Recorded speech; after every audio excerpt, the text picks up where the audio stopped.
السلام عليكم ورحمة الله وبركاته. النهاردة جايبة لكم طريقة عمل الشاورمة الفراخ. عندنا كيلو من الفراخ، سواء من الصدر أو من الورك. متقطعة قطع صغيرة خالص، طبعا مغسولة حلو بالليمون وبالملح، ونقعاها طبعا نقع كويس جدا. وعندي بصلتين متوسطين، قطعتهم جوانح. هبتدي أنزل بيها وابتدي أقلب الخليط ده مع بعضه.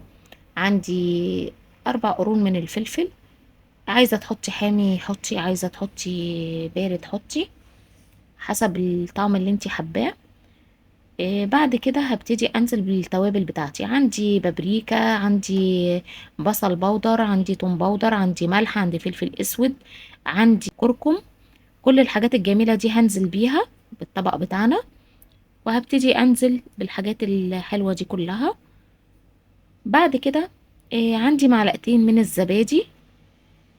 اي نوع زبادي عندك هتبتدي تنزلي بيهم، معلقتين كبار كده حلوين، هتنزلي بيهم عشان تدي طراوة للفراخ وتخليها تستوي كويس. وابتدي ان انا اقلب الخليط ده كله مع بعض. اهم حاجة ان احنا نقلب عشان التوابل بتاعتنا تتجانس مع الفراخ والبصل والفلفل. ممكن تحطيها تتنقع قبلها بساعة بنص ساعة حسب وقتك، ساعتين على حسب الوقت بتاعك. وعندي خلطة شاورمة الفراخ شارياها جاهزة، بنزل بيها على الخليط بتاعي ده كله. هبتدي ان انا اقلب ده كله.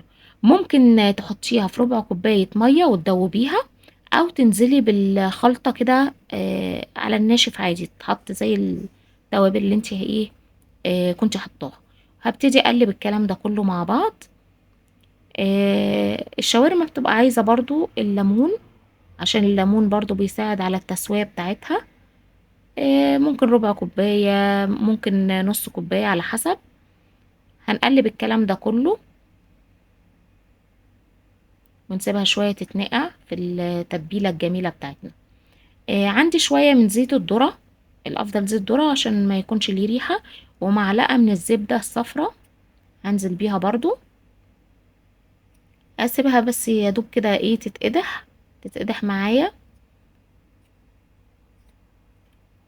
بعد كده بعد ما اتقدحت هبتدي ان انا انزل بالشاورما بتاعتي والطشة الجميلة بتاعتنا، وابتدي ان انا اقلب تقليب كويس جدا. دي اكلة جميلة جدا، ومن اكلات الصيف اللي الاولاد بيحبوها والكبار برضو بيحبوها. هبتدي اقلب الحاجات دي كلها مع بعض تقليب كويس جدا. وبعد كده هسيبها لحد ما تستوي. وده الشكل النهائي بتاعها.